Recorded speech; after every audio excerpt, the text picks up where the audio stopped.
Welcome to the Prophecy Club. Our topic today is God is watching over America. No question about that. But I'm going to show you God is watching over America to bring evil upon us as we have walked away from God. Now, I'm not one of these people that are going to get on here every day and say God spoke to me. From time to time, on great occasions, he will speak. And if he doesn't speak, I am not going to tell you he spoke. Matter of fact, there are times when he spoke to me, of course, that doesn't relate to you, and I don't bring it to you. Okay, so I know a lot of people, that's their whole ministry, I heard from God. Okay, but again, when he does, then I will bring that, and I will bring that accurately. So this wasn't a dream. It wasn't a vision. I woke up in the middle of the night, and I had trouble getting back to sleep. And so I was just laying there. And he's done this a few times before. So I'm laying there just trying to relax and trying to drift off back to sleep. And this started coming to me. And I began seeing it. And there's another thing. I haven't finished the presentation on that. That's going to be more in detail. And boy, I'll have to be careful how I put that out. But anyway, he began explaining to me what is really going on at our borders, specifically the southern border. Now, I'm going to try to put it in the words, but I'm going to have to spend the rest of the program explaining what I'm going to say. So basically what he's doing, this is not the Biden administration that has opened up our borders. This is the hand of God. Now, of course, the Biden administration would do that and much more, whatever they can do to destroy this nation. But it really is the hand of God. Now, let me explain, and then we'll go into the rest of it. When, Leslie and I used to be a tour guide going to Israel. We would take a group of people to Israel, not on your regular, let's go look at this traditional site, and then let's go shopping. And then the tour host, the Israeli guide, would get a percentage of what the people bought at these various places. We don't do that kind of tour. When we take people on a tour to Israel, we took them to see archaeological sites, and there was only once, maybe twice, in the 10-day tour that they would get to go shopping. In other words, this was not a shopping tour. So I can tell you that Israel's enemy lives among them.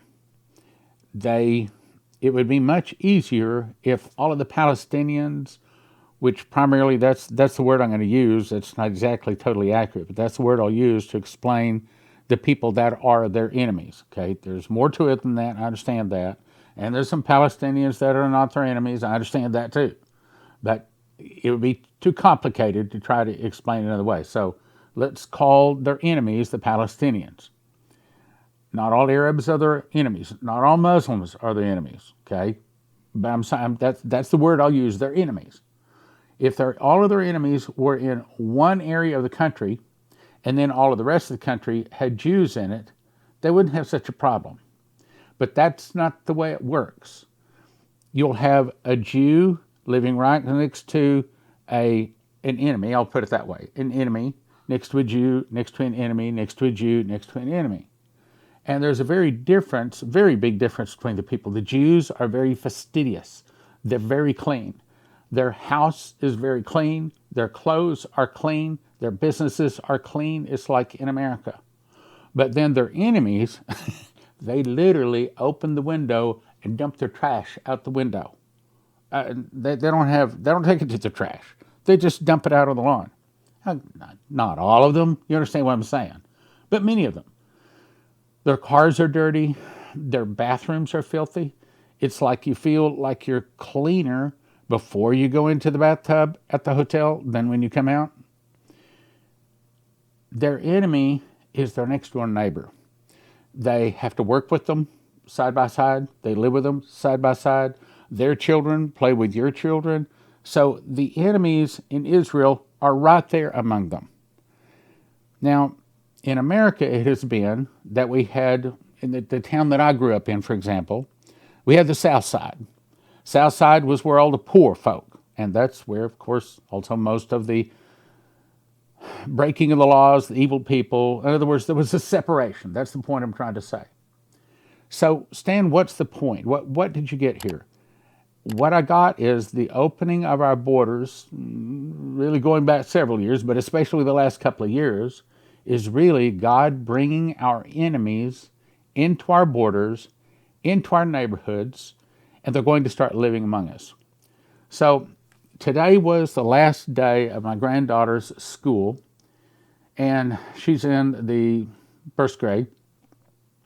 So I was asked to go to have lunch with her at school. And I looked around, and probably, I would say 10-15% of the school was other than white. And I'm not beating up on something that's other than white. What I'm trying to say is it's probably at least 80-85% white in there. They're folks, and I'm not saying the white ones are better, okay? I mean, I met some bad white ones, and I met some really good other, okay? Anything other than white, okay?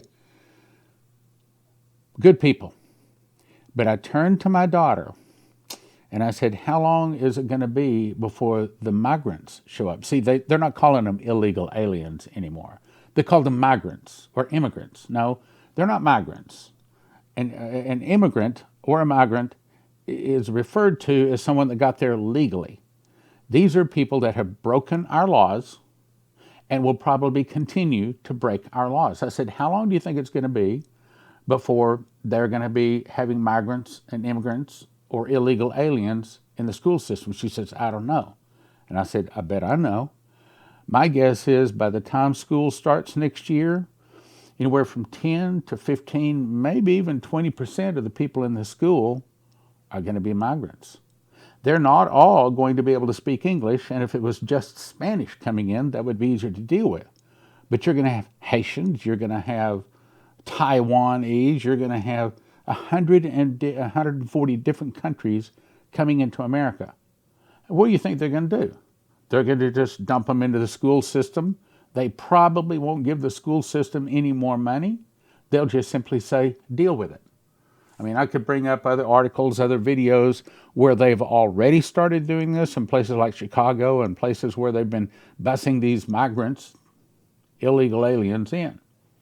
In other words, here's my point, God is bringing our enemies to live among us.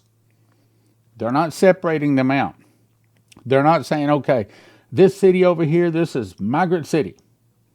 And we're not letting the migrants infiltrate in with the good Americans, the conservatives. No, they're bringing them in beside us. The same thing that has happened in Israel. When you turn away from your God, that's one, not all, but that's one of the curses that he brings among you. Now, let me show you what I'm talking about. First of all, this is the scripture. Daniel 9:14. Therefore hath the Lord watched upon the evil and brought it upon us. In other words, he specifically brings evil upon that nation. Before I go into the rest of it, I want to remind you, click subscribe, click bell, and share this with your friends. Friday night, we have a Bible study, live streaming. You can ask questions, and there's the places where you can do it. Friday night, 6:30 to 8, and I just checked, and we have about 1,500 people that watch the Bible study. I think that's real good for a Bible study. It's not just prophecy. We actually read and study the Bible. And I think that that's the most important thing that we can do to keep ourselves on the straight and narrow is read and study our Bible. Okay, now let's go on here. So, in short, my points I'm trying to make here. The open borders are not migrants. They're not immigrants. They are illegal aliens. They have broken our law to enter, and they will continue to break our laws. You rest assured that many of them, now not all of them, I understand that. Some of them are actually good people. Some of them will probably start going to church. But it used to be the reason we had such open borders was to let people that were asylum seekers, well, asylum from what? Asylum from being persecuted as a Christian. Not asylum because you can't find a job. Not asylum because they let you out of prison, told you to go to America.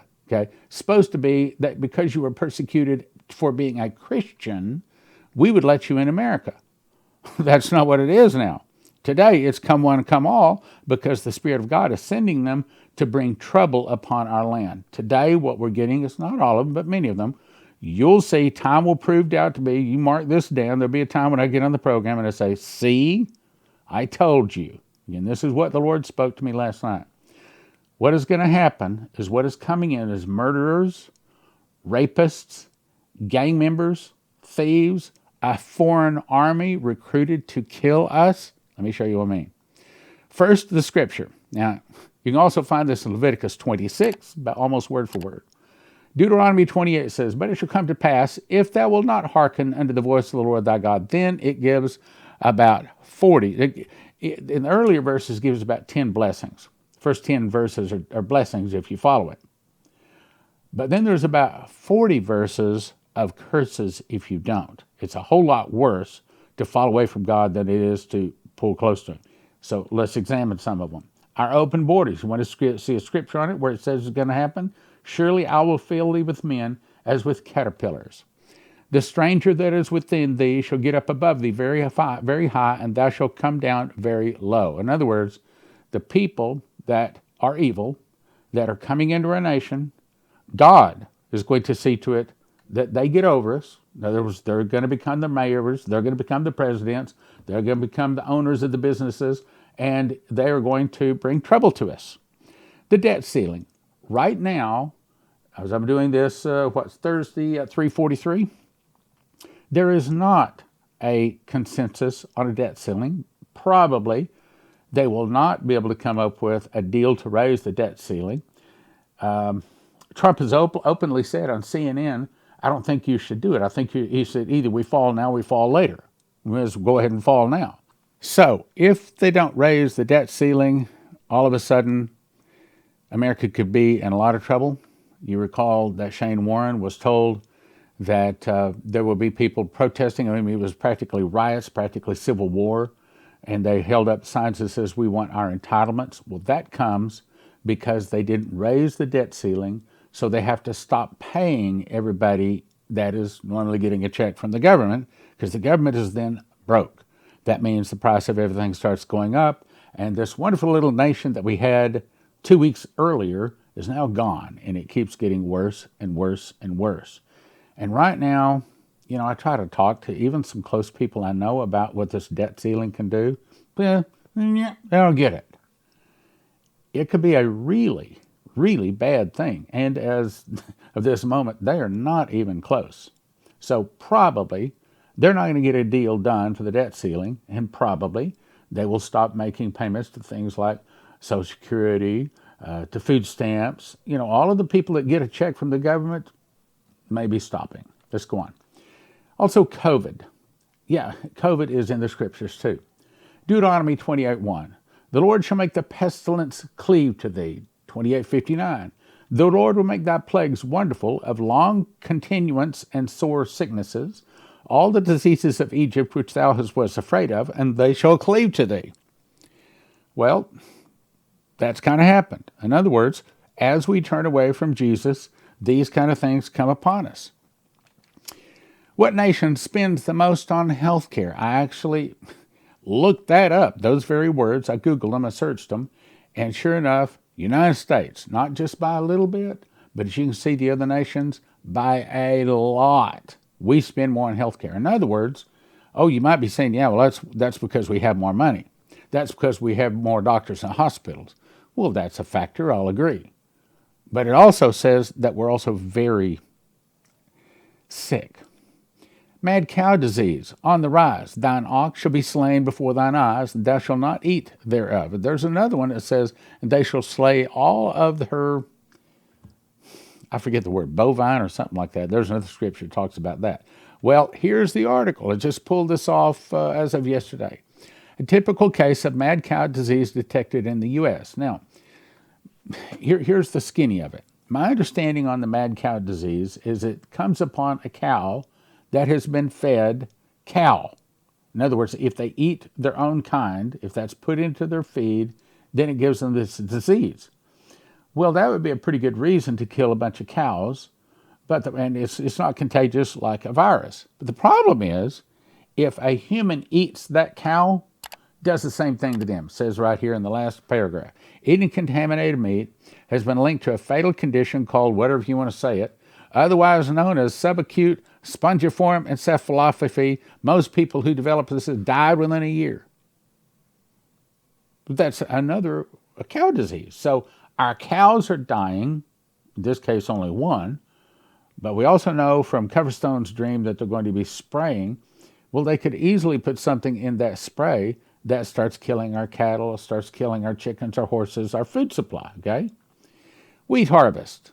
I could pull up the article. So about a year ago, I subscribed to the Kansas Wheat Harvest Tour. They took a tour, about 28 people, take a week. No, I guess it's 2 weeks. And they literally drive across Kansas, stopping here and there without any particular place. And they take samples of the wheat. And they test it for how much protein, how much moisture is in it, is there any disease and everything. Their official report is Kansas wheat is down 23%. I know you're thinking, so what? Well, the so what is Kansas is the #1 wheat producer in the world, not just in the United States, in the world. And it is the primary source of all of the bread in America. Well, that just happens to be one of the prophecies out there that wheat imports would be stopped. Why? Well, maybe it's because the wheat gets some kind of a bug and they don't want to infest the other wheat. I don't know. I'm just saying it's part of the curses. Thou shalt carry much seed into the field, and thou shalt gather but little in, for the locust shall consume it. Or the botch, or the mildew, who knows what it is. The hand of God can raise up a nation or tear down a nation. Food shortage. How many? We got 14 prophecies saying a food shortage is coming.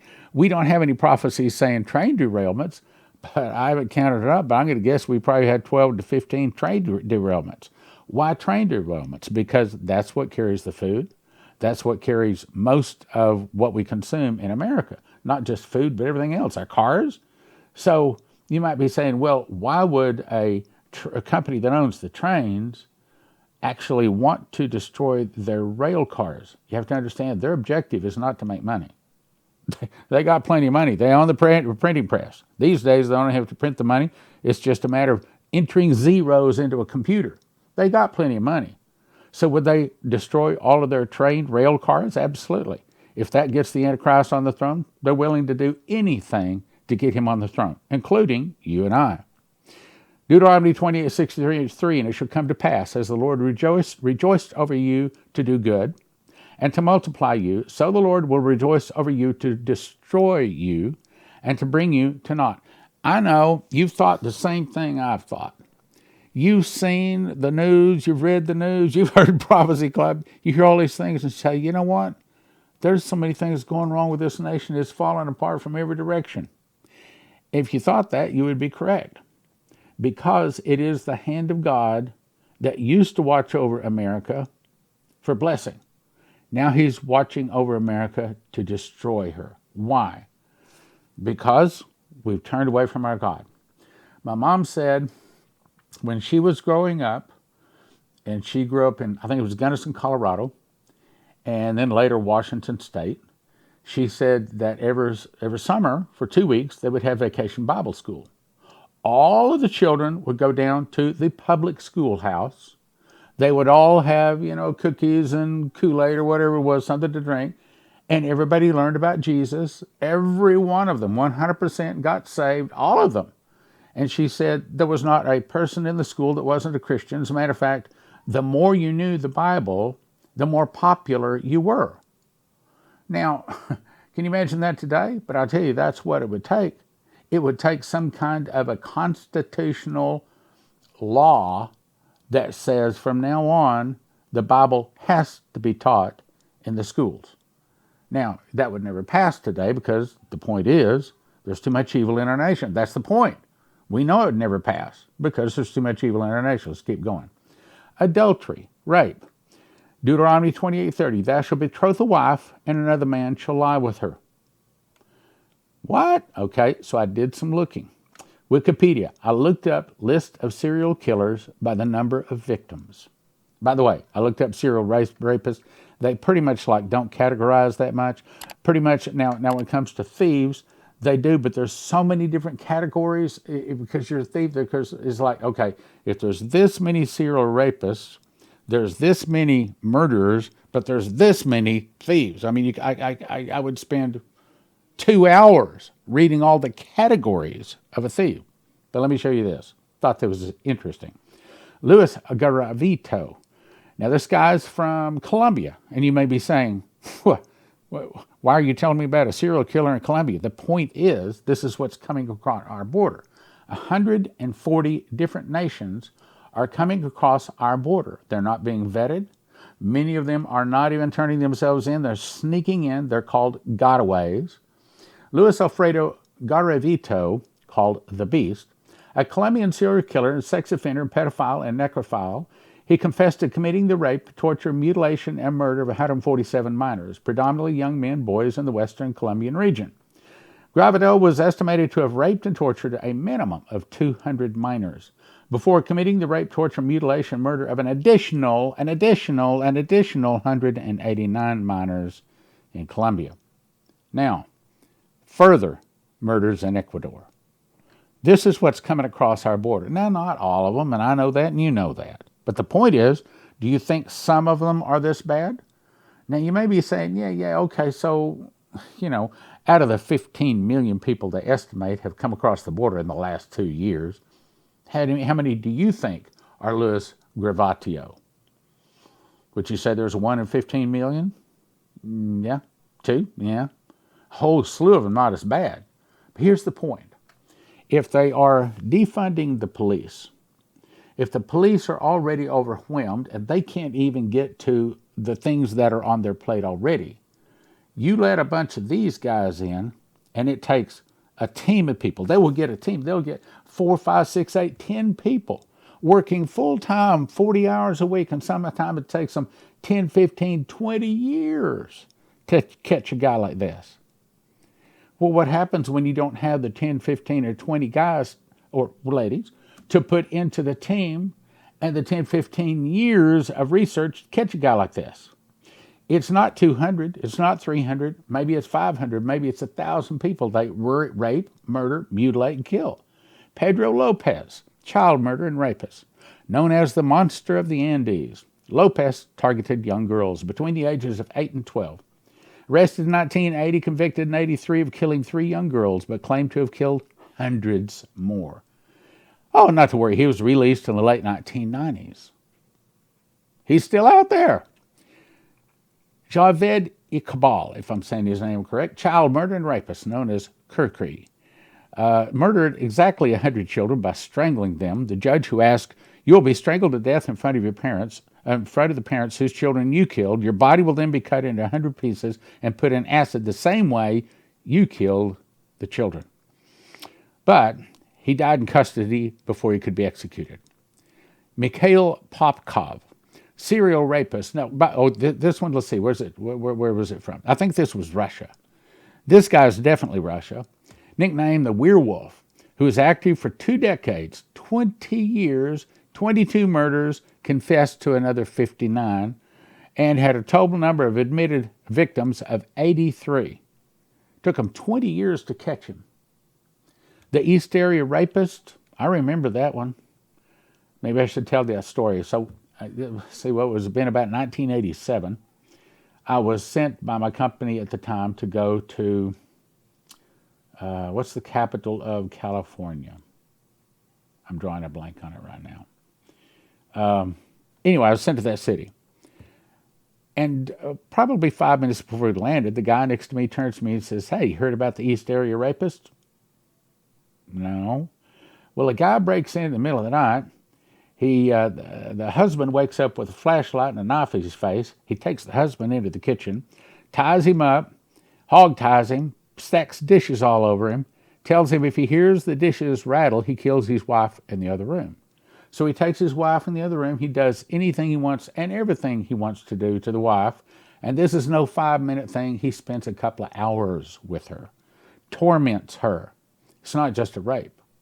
Now, they finally caught him. He turned up to be the Golden State Killer. Remember that? I'm not even going to cover that today. Daniel Caramango Barbosa, A Colombian serial killer raped and murdered at least 72. Let's keep going. Yang Jinghai, Chinese, 67 murders, 23 rapes, sentenced to death, executed, the monster killer. He is the most prolific known serial killer in all of China.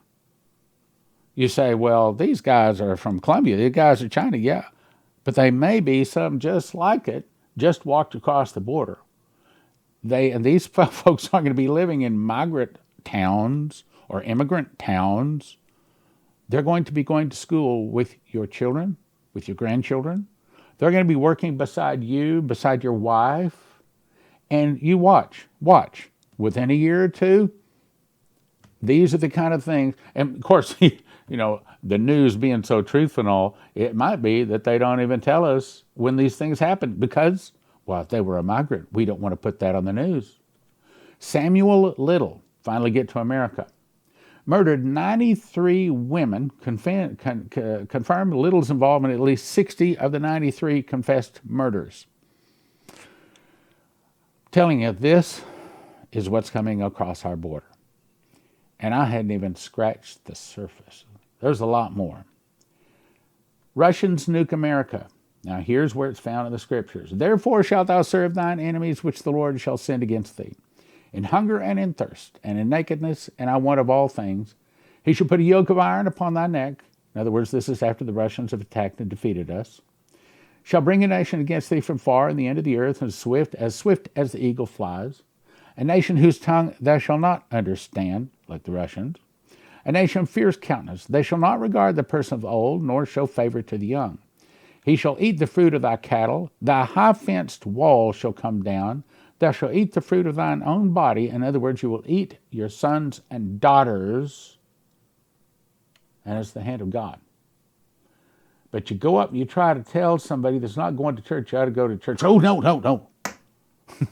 And if they go to church, what kind of church you go to? Well, let's see. They teach NIV. They believe in the pre-trib rapture. And they're not really a church. They're a 501c3 government corporation. And, of course, they're not getting the truth. You try to invite them to a church where they get the truth, and they don't want to hear the truth, which come to our Bible study Friday night, 6:30 Central. Okay, so here's the real reason why. Revelation 18, specifically the angel that spoke to Dmitri, named this entire chapter saying this was spoken of America. After these things I saw another angel come down from heaven having great power.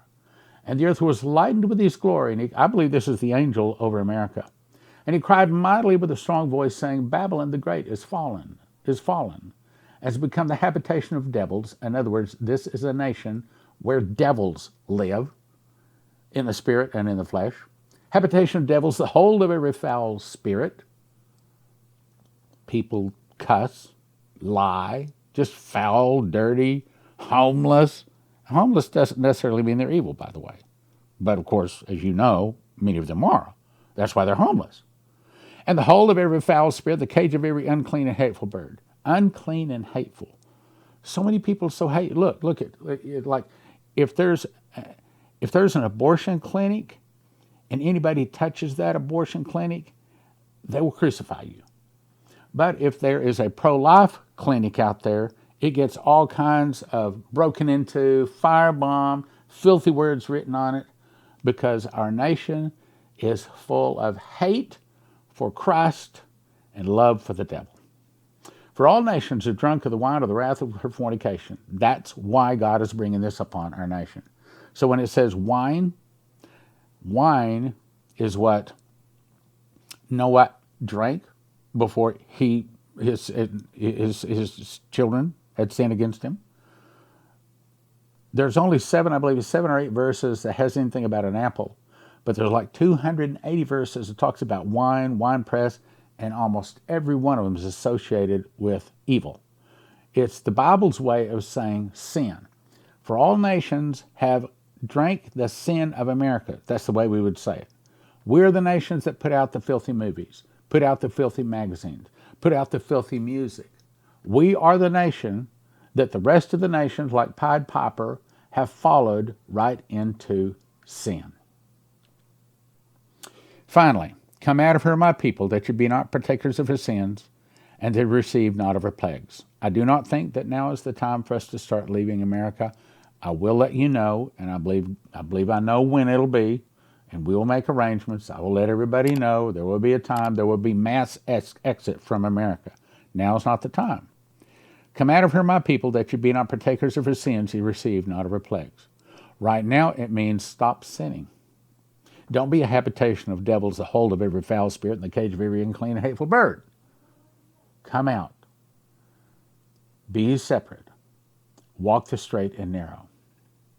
Today, we live in unsettling times. Have you ever wondered what you're going to do when food is no longer on the shelves? I'm Leslie, owner and founder of Joseph's Kitchen, and I want to show you how to make healthy, homemade, whole wheat bread for only a few $100s a year. At Joseph's Kitchen, our ingredients have been packaged for immediate use or long-term storage. Go to josephskitchen.com or call the number on your screen to order today. Don't get caught unprepared. Go to josephskitchen.com now. Terry Saka, Cornerstone, assetmetals.com. The world seems to be falling apart financially. Why should they call cornerstoneassetmetals.com today? Well, the FDIC insurance fund is now empty. Not only is it empty, it's at zero. So now all bank bailouts are going to have to come from taxpayers. This could result in trillions of new currency notes being printed. The more they print, the more inflation we're going to have, potentially hyperinflation, and we need to protect ourselves away from that dollar. CornerstoneAssetMetals.com. Go online or give them a call at 888-747-3309.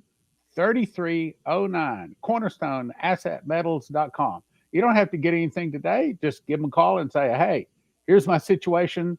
What do you suggest? I am having another level 2. Level 2 School of the Watchmen's Conference, and I'm calling this a teacher's course.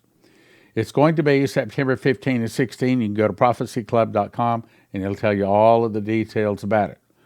And it gives you all of the requirements. I'll let you read that online. However, the big question is you're going to be saying, well, what's the difference between level 1 and level 2? Well, lots. Level 1 was primarily reading through most of the book of Revelation and teaching it. That's not be level 2. Yes, we will do some reading. But this one is designed to make you a teacher of Bible prophecy, which, by the way, our office wants to know if you went through level 1 and if you have taught or have been invited to teach from the book of Revelation and you went through level 1, send me an email. I'd like to know that. I know there's been at least one. I think there's 2, maybe more. Anyway, I'd like to know. So level 2 is to teach you to the point to where you can be qualified to actually teach the book of Revelation. Now, I can tell you right up front, we're going to have a level 3, God willing. And in that one, I'm going to require people to memorize the book of Revelation to come to level 3. And so there's going to be 1 year's difference between level 2 and level 3. It took me a year to memorize it, so I figure it'll take you a year to memorize it. Some of you may even faster. So go to prophecyclub.com, and it'll give you all the details, tells you all about some of the difficult questions and things like that we're going to cover in level 2. Level 2 is going to get you real close to being a qualified teacher of Revelation. But by the time you get through level 3, having memorized the book, pastor's going to listen to you. And that's where we're going with it.